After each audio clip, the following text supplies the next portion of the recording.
पूरा ये कानून होने वाला है। पहली चीज़ मैं ये कहना चाहूँगी, क्योंकि मैं एक मानव अधिकार पक्ष से बात रख रही हूँ, यही हमारे साथियों का कहना था कि हमारा पक्षों से रखें, निखिल ओवरव्यू दे। मैं मानव अधिकार पक्ष और एक पत्रकार की हैसियत और एक रेगुलेटरी फंक्शनरी जो नारायण जी थे उनका पक्ष है। तो हम मानव अधिकार में काम कर रहे लोग और आरटी एक्टिविस्ट सारे मानव अधिकार कार्यकर्ता हैं। हम वैसे ही लंबे समय से कह रहे हैं कि हमें टोटलिटेरियन व्यवस्था में जाना है। इसका मतलब क्या है?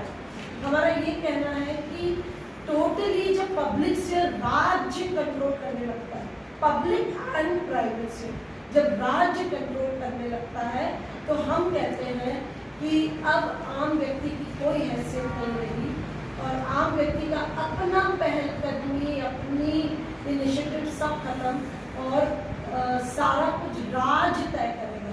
तो टोटलिटेरियनिज्म स्टेट की ओर जो हम बढ़ रहे हैं, उसकी एक बहुत ये जो कानून लाए हैं उसको शायद एक तरीके से बहुत ज़्यादा हमको निचोड़ लेता है और उस ओर ले जाने के लिए बहुत बड़ा कदम है।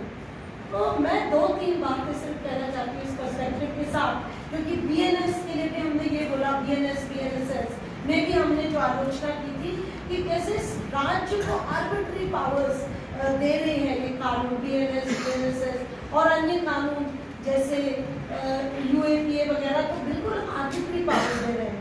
तो ये हम बताना चाहते हैं कि जो आपने आरटीआई का 8(1)J जो सबसेक्शन की बात करी, वो जो पर्सनल इंफॉर्मेशन वाली बात जो की, मैं उसको उस रूप में, क्योंकि निखिल बहुत लंबे समय से इस पे काम कर रहे हैं।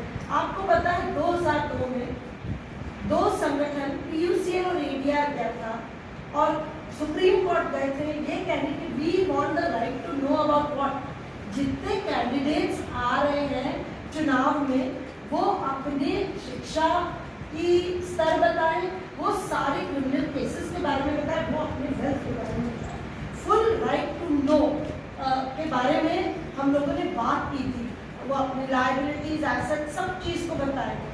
अब इस तरीके का कानून कैसे इम्पैक्ट करेगा एक इलेक्शन रिलेटेड जबरदस्त सूचना जो जनता के हाथ में, उसको कैसे प्रभावित करेगा?